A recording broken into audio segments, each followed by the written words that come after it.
Imagine achieving global stardom before adulthood, only to have it all tragically end. We're uncovering the heart-wrenching stories of 25 young musicians who died too soon, leaving behind a lasting impact on the world of music. Don't miss out! There's a surprise waiting at the end. 25. Bobby Fuller.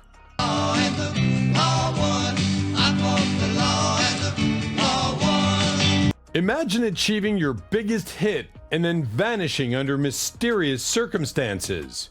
Bobby Fuller, born on October 22, 1942, did just that. During the early 1960s, Fuller played in clubs and bars in El Paso and recorded on independent record labels in Texas with a constantly changing lineup. The only constant band members were Fuller and his younger brother Randy on bass. Fuller moved to Los Angeles in 1964 with his band, the Bobby Fuller Four, and was signed to Mustang Records by producer Bob Keane, who was noted for discovering Richie Valins and producing many surf music groups. His first top 40 hit was the self-penned Let Her Dance.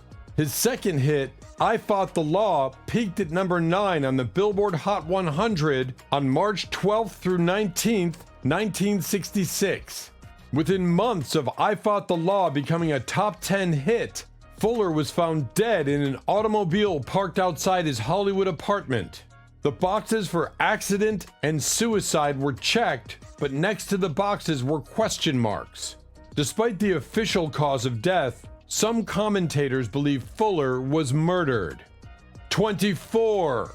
Mark Bolan. I think what they're trying to imply is that, I don't know, the appeal of what I'm supposed to be. How did a glam rock icon meet such a tragic end? Born on September 30th, 1947 in London, England, Mark Bolan was always destined to be a star. Even as a teenager, he was already seeking fame. He briefly became a member of the 1960s group John's Children before forming his own group, Tyrannosaurus Rex.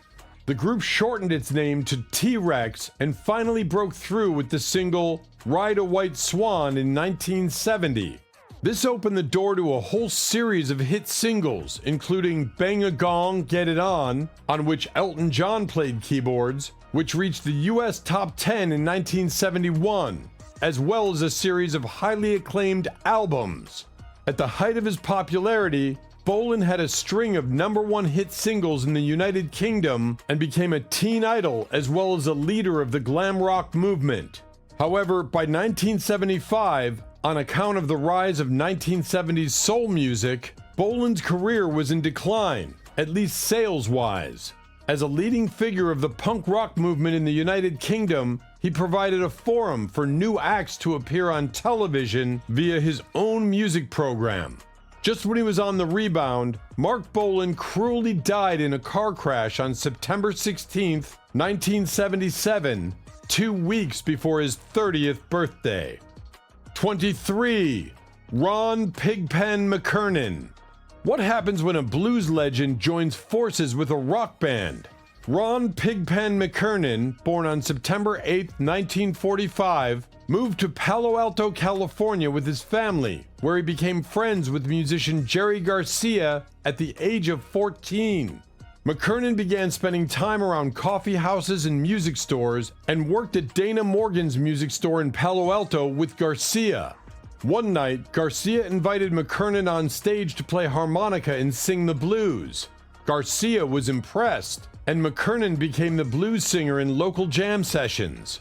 He was initially nicknamed Blue Ron before settling on Pigpen. Along with Garcia and second guitarist Bob Weir, McCarthy was a participant in the predecessor groups leading to the formation of the Grateful Dead, beginning with the Zodiacs and Mother McCree's Uptown Jug Champions. Around 1965, McCarthy urged the rest of the Warlocks to switch to electric instruments. Bassist Phil Lesh joined soon after, and they became the Grateful Dead.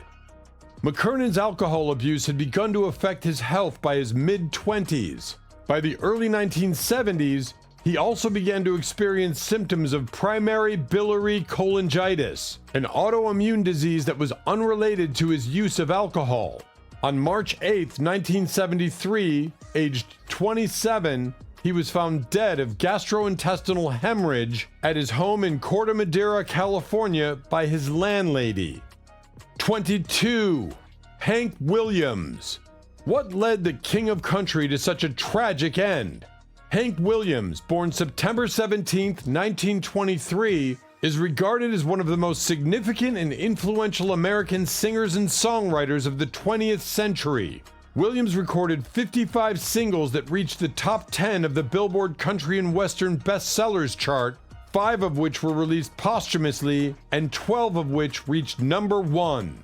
At the age of 14, Hank put together his own band, playing at hoedowns and other get-togethers, where he won a local talent contest competition with his composition, WPA Blues. At 17, Hank put together a group called Hank Williams Original Drifting Cowboys, and they successfully auditioned for the manager of WSFS Radio in Montgomery, where they played regularly on the air. From 1949 to 1950, Hank became country music's top artist, with hits like Lovesick Blues, My Bucket's Got a Hole in It, Moanin' the Blues, and Why Don't You Love Me?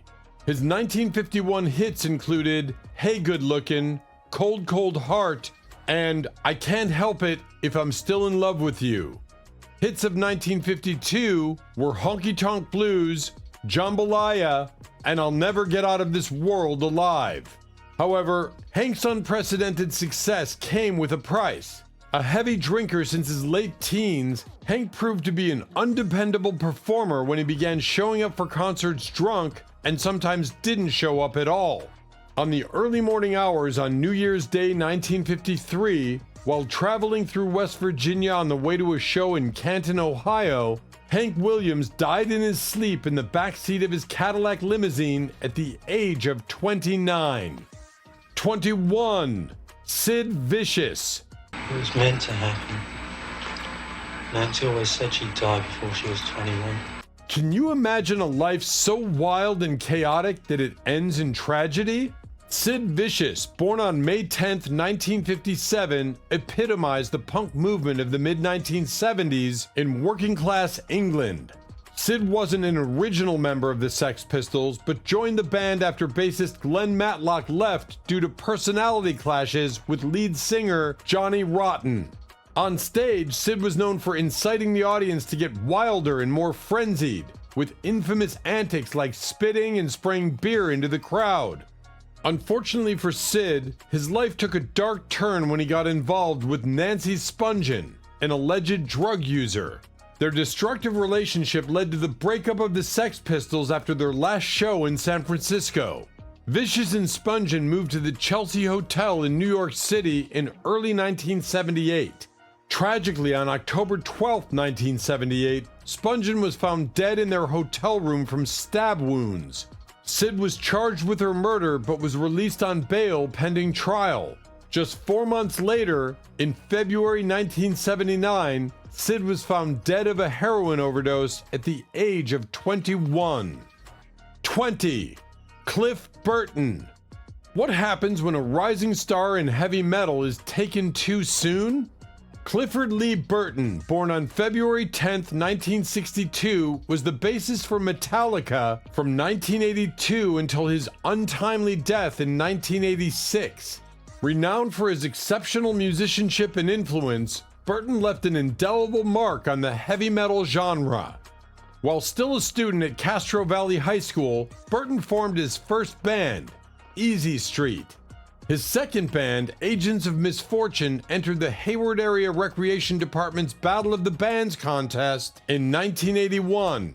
Burton joined his first professional band, Trauma, in 1982. He was discovered by James Hetfield and Lars Ulrich while performing in Los Angeles, and they invited him to replace bassist Ron McGovney in Metallica.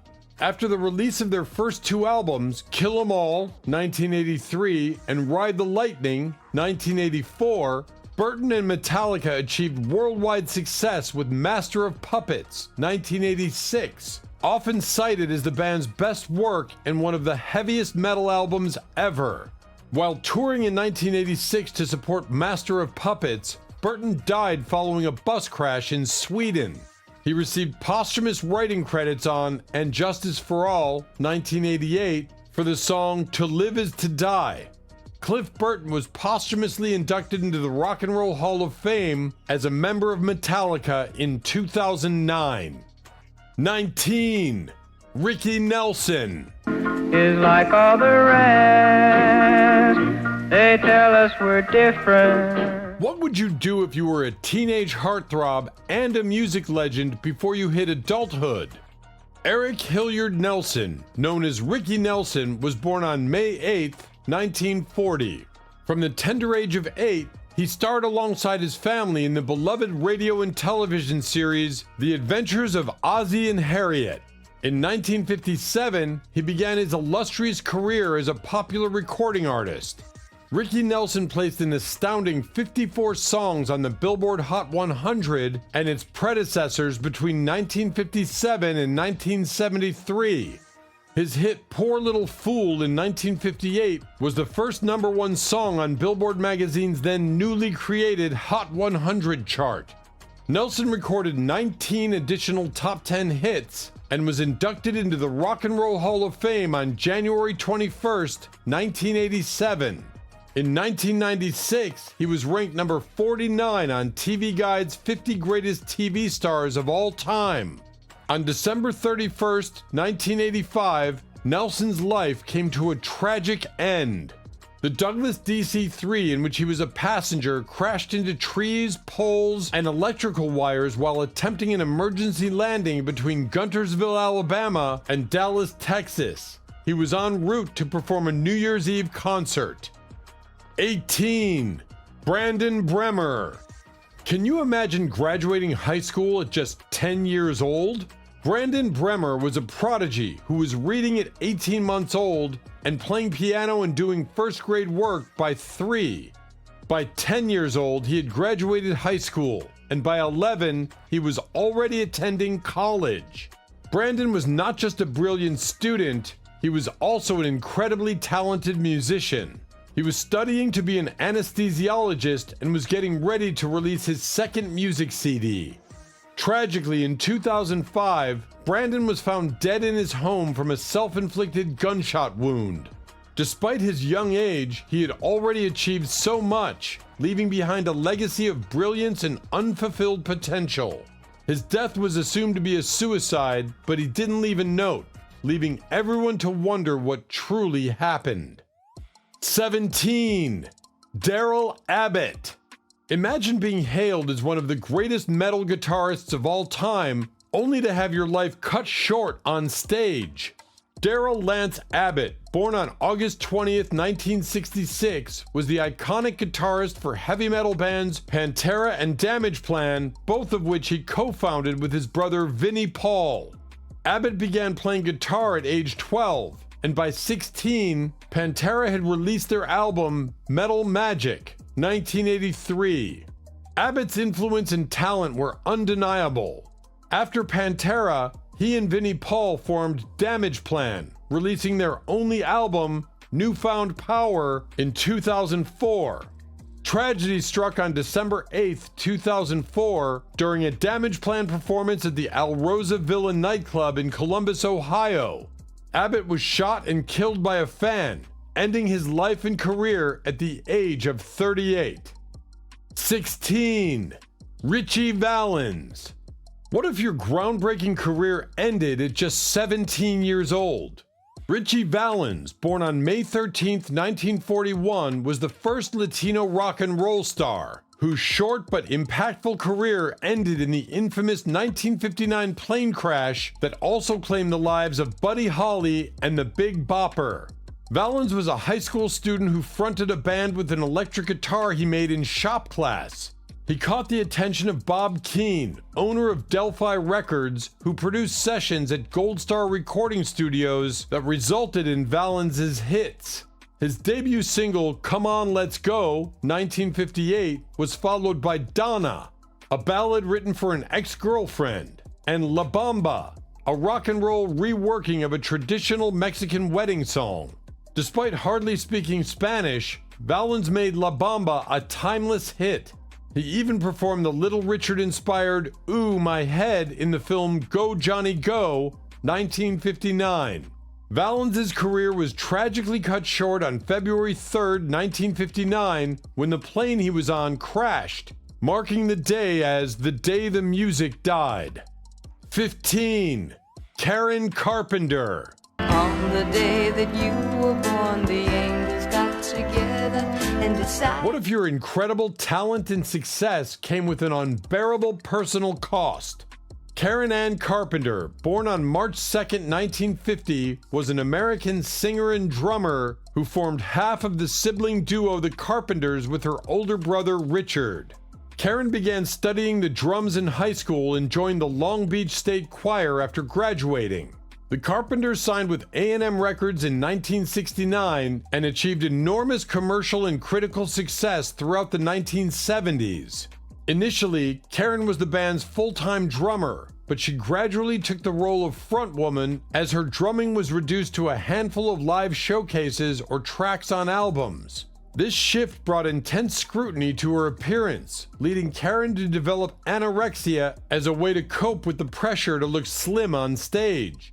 At just 32 years old, Karen Carpenter died of heart failure due to complications from anorexia nervosa, a condition that was little known outside celebrity circles at the time. Her tragic death in 1983 brought increased visibility and awareness of eating disorders. 14. Otis Reading.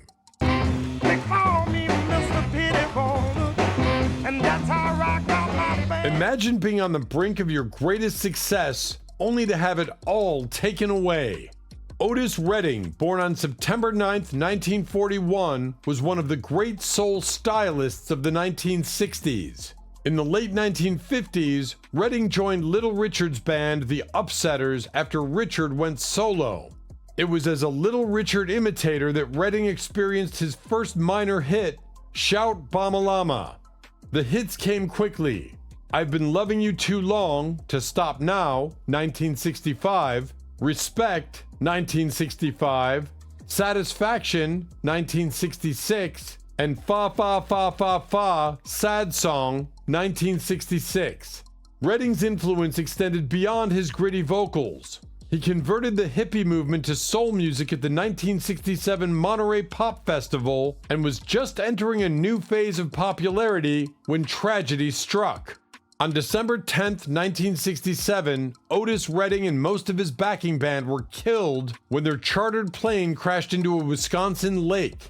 He was only 26 years old. 13. Jeff Buckley.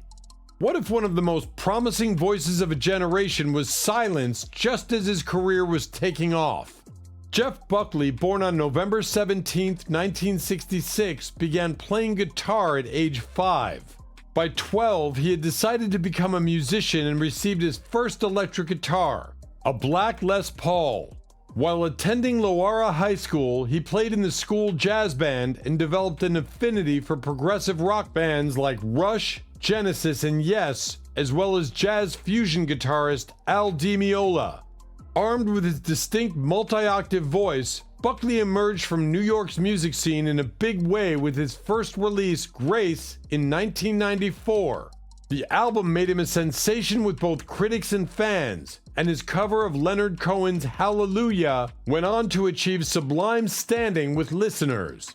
Tragically, 3 years later, just short of his 31st birthday, and while recording tracks for his second album, Buckley drowned while swimming at night near Memphis, Tennessee.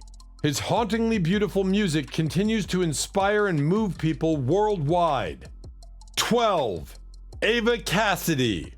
What if a voice that could span genres and touch hearts around the world was lost too soon? Ava Marie Cassidy, born on February 2, 1963, began singing and playing guitar in a Washington area band called Easy Street at age 11. The band performed in a variety of styles at weddings, corporate parties, and pubs. While a student at Bowie High School, she sang with a local band called Stonehenge. During the summer of 1983, Cassidy sang and played guitar 6 days a week at the theme park Wild World. While recording an album in 1987 alongside ex-Stonehenge musician Ned Judy, Ava sang vocals for Method Actor, with songs written by David Christopher. Through these recording sessions, she met producer Chris Biondo, who would become a significant figure in her life. Cassidy's talent shone brightly in the 8 albums she made, including The Other Side, duet with Chuck Brown, Live at Blues Alley, Ava by Heart, Songbird, Time After Time, Imagine, American Tune, and Method Actor. However, tragedy struck on November 2nd, 1996, when Ava Cassidy died of melanoma after a long battle with the disease. Her posthumous fame grew as her recordings gained international acclaim, touching the hearts of countless fans who discovered her exceptional voice and emotional depth after her passing. 11. Lena Zavon. Can you imagine being a chart-topping singer at just 11 years old? Lena Zavon, born on November 4th, 1963, was the little girl with the big voice. At 10, she appeared on Opportunity Knocks, the predecessor to Britain's Got Talent and Pop Idol, singing "Ma, He's Making Eyes at Me." By 11, she had a hit, and at 13, she was diagnosed with anorexia, a barely known illness then called the Slimmer's disease. Lena's career was nothing short of remarkable. She hosted her own TV shows, performed at the White House, and shared stages with legends like Barbra Streisand, Frank Sinatra, and Lucille Ball. She remains the youngest artist ever to have a record in the top 10 UK albums chart. Tragically, Lena's battle with anorexia persisted, and she died in 1999, leaving behind a legacy of incredible talent and resilience. 10. Aaliyah.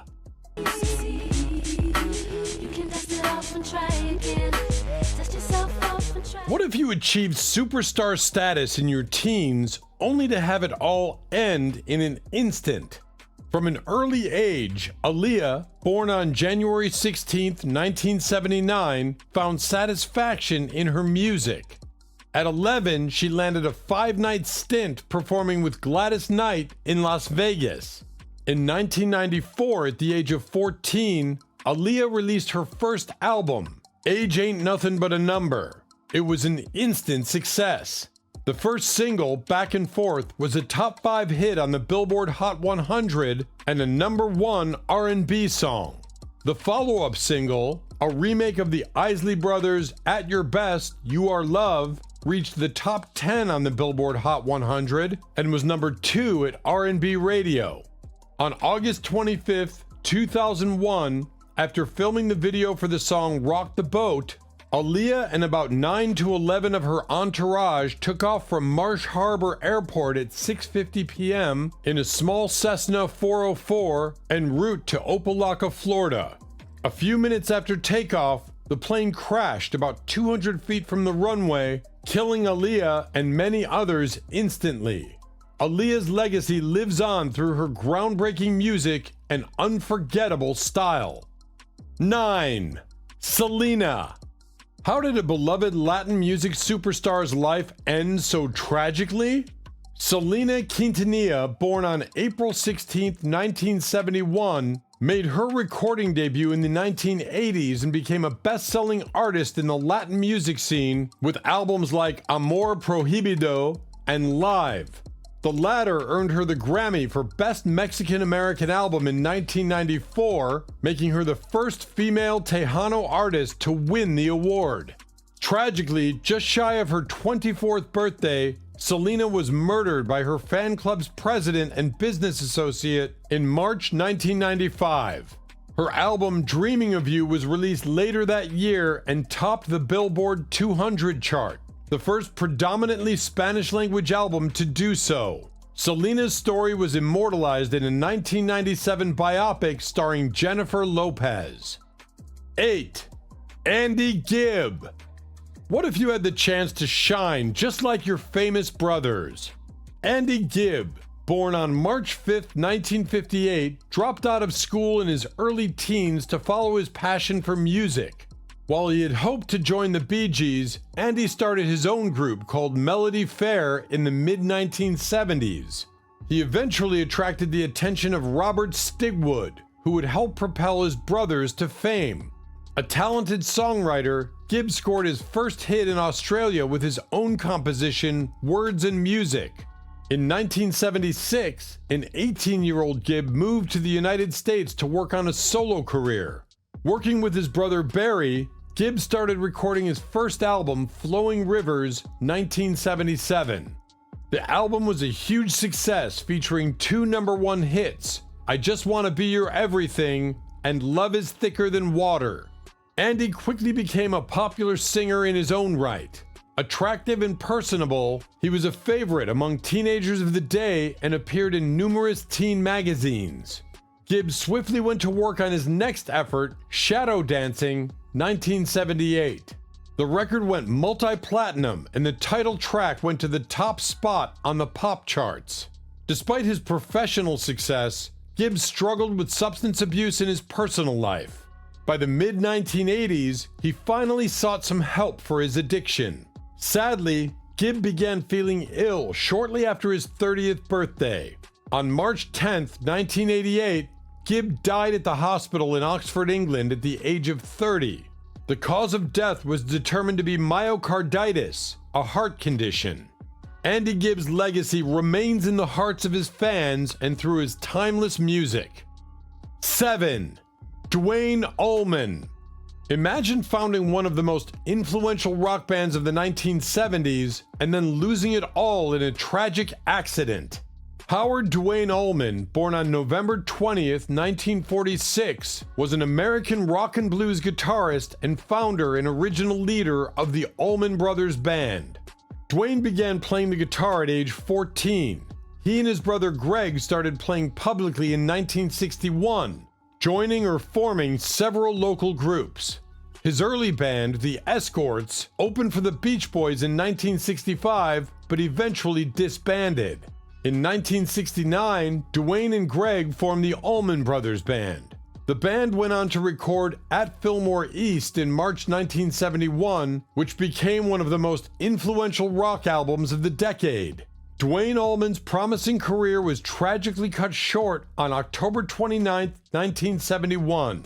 He was killed in a motorcycle crash shortly before the release and initial success of At Fillmore East, while the band was on a break from touring and recording.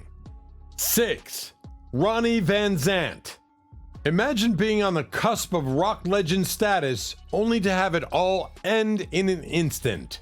Ronnie Van Zant, born on January 15, 1948, formed a band called My Backyard in 1964 with friends and schoolmates Alan Collins, guitar, Gary Rossington, guitar, Larry Junstrom, bass, and Bob Burns, drums. The quintet went through several names before deciding on Lynyrd Skynyrd. The band's rise to prominence began in 1973 with the release of their debut album. Lynyrd Skynyrd's biggest hit single was Sweet Home Alabama from their follow-up album Second Helping, 1974. On October 20th, 1977, a plane carrying the band between shows from Greenville, South Carolina to Baton Rouge, Louisiana ran out of fuel outside Gillsburg, Mississippi. Van Zant died on impact from head injuries suffered after the aircraft struck a tree. Ronnie Van Zant's influence on Southern rock remains powerful, and his music continues to resonate with fans worldwide. 5. Buddy Holly. What if one of the most influential rock pioneers was taken at the height of his career? Buddy Holly, born on September 7, 1936, produced some of the most distinctive and influential work in rock music. A seasoned performer by age 16, he gave us hits like Peggy Sue and That'll Be the Day. Holly was a rising star when a tragic plane crash struck him down in 1959 at just 22 years old. After high school, Holly formed a band and played country and western songs regularly on a Lubbock radio station. He frequently opened for more prominent national acts that toured through town. In early 1956, Holly and his band began recording demos and singles in Nashville under the name Buddy Holly and the Three Tunes, but the group's lineup was later revised and dubbed the Crickets. In October 1958, Holly split from the Crickets. Due to legal and financial problems resulting from the band's breakup, Holly reluctantly agreed to tour through the Midwest in 1959 with the Winter Dance Party. Holly chartered a private plane to take him from a show in Clear Lake, Iowa to the tour's next stop in Moorhead, Minnesota. Holly was joined on the doomed flight by fellow performers Richie Valin and the Big Bopper. The plane crashed within minutes of leaving the ground, killing all aboard. Buddy Holly was just 22 years old, but his legacy lives on through his timeless music. 4. Brian Jones. What happens when the founder of one of the biggest rock bands in history leaves us too soon? Brian Jones, born on February 28, 1942, founded the Rolling Stones as a British blues outfit in 1962 and gave the band its name. Fellow band members Keith Richards and Mick Jagger began to take over the band's musical direction, especially after they became a successful songwriting team. In 1957, Jones first heard Cannonball Adderley's music and took an interest in jazz. He persuaded his parents to buy him a saxophone, and 2 years later, his parents gave him his first acoustic guitar as a 17th birthday present. Jones began performing at local blues and jazz clubs while busking and working odd jobs. Unfortunately, Brian fell deeper into drugs and depression. By June of 1969, Brian and the Stones parted ways. He had started to clean up and was planning on forming another group, but on July 3, 1969, Brian was found unconscious in his swimming pool and later pronounced dead. He was 27 years old. Mystery still surrounds his untimely death. Some believe it was drugs, others believe an asthma attack, and some even suspect he was murdered. 3. Graham Parsons. What if your passion for music could create a whole new genre? Graham Parsons, born on November 5, 1946, developed a strong interest in music after seeing Elvis Presley perform in 1956. By his early teens, he played in rock and roll cover bands like the Pacers and the Legends, performing in clubs owned by his stepfather. By 16, he had shifted to folk music and teamed up with his first professional band, the Shilohs, playing at hootenannies, coffee houses, and high school auditoriums. Parsons' first major step into music was with the International Submarine Band, formed during his freshman year at Harvard University. He went on to create influential works with the Byrds and the Flying Burrito Brothers, and his 2 solo records remain impactful. Tragically, on September 19, 1973, only months after finishing recording Grievous Angel, Parsons died from an overdose of morphine and tequila while on vacation in Joshua Tree, California. His pioneering fusion of rock and country left a lasting legacy in the world of music. 2. Frankie Lyman. Can you imagine topping the charts as a teenager only to face a tragic end? Franklin Joseph Lyman, known as Frankie Lyman, was born on September 30th, 1942.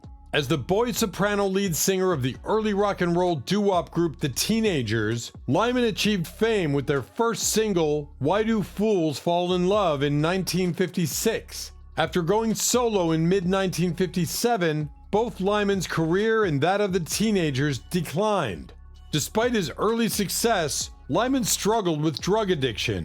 In 1968, he was found dead at the age of 25 on the floor of his grandmother's bathroom from a heroin overdose. His life and music continue to be remembered for their impact on the early days of rock and roll. 1. Randy Rhodes.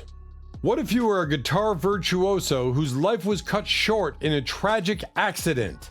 Randy Rhodes, born on December 6, 1956, started his first band, Little Women, at age 16 with Kelly Garney. Around the same time, Rhodes began teaching guitar in his mother's school during the day and playing live gigs at night. He graduated from Burbank High School early, allowing him to pursue music full-time. With lead vocalist Kevin Dubrow and drummer Drew Forsyth, the band changed its name to Quiet Riot and quickly became a top act on the Los Angeles club circuit, securing a record deal with CBS Sony Records by late 1976. Rhodes later joined Ozzy Osbourne's band, contributing to iconic albums like Blizzard of Oz and Diary of a Madman. On March 19, 1982, while traveling by bus with Osbourne's band to rock Super Bowl 14, Rhodes died in a freak plane accident. The pilot was playfully swooping down on Osbourne's tour bus and accidentally struck it, killing everyone on the plane. Rhodes' innovative guitar work continues to inspire musicians to this day. Bonus: Amy Winehouse. What if your incredible talent was overshadowed by personal struggles? Amy Winehouse, born on September 14, 1983, skyrocketed to fame after releasing her critically acclaimed multiple Grammy Award-winning album Back to Black in 2006. Winehouse bought her own guitar at 14 and began writing music shortly afterward, performing with local group the Bolsha Band and later becoming the featured female vocalist with the National Youth Jazz Orchestra. Winehouse's debut album Frank, released on October 20, 2003, showcased her songwriting prowess and received critical acclaim. Despite her remarkable talent, Winehouse's life was marred by substance abuse and personal troubles. Although she entered rehab, she struggled to stay clean, and reports of substance use continued to follow her. Tragically, she died from alcohol poisoning on July 23, 2011. And that's a wrap on today's video. If you enjoyed this, don't forget to like, share, and subscribe. Check out our other videos for more amazing music stories and fascinating content. And hit that bell so you never miss an update. Thanks for watching.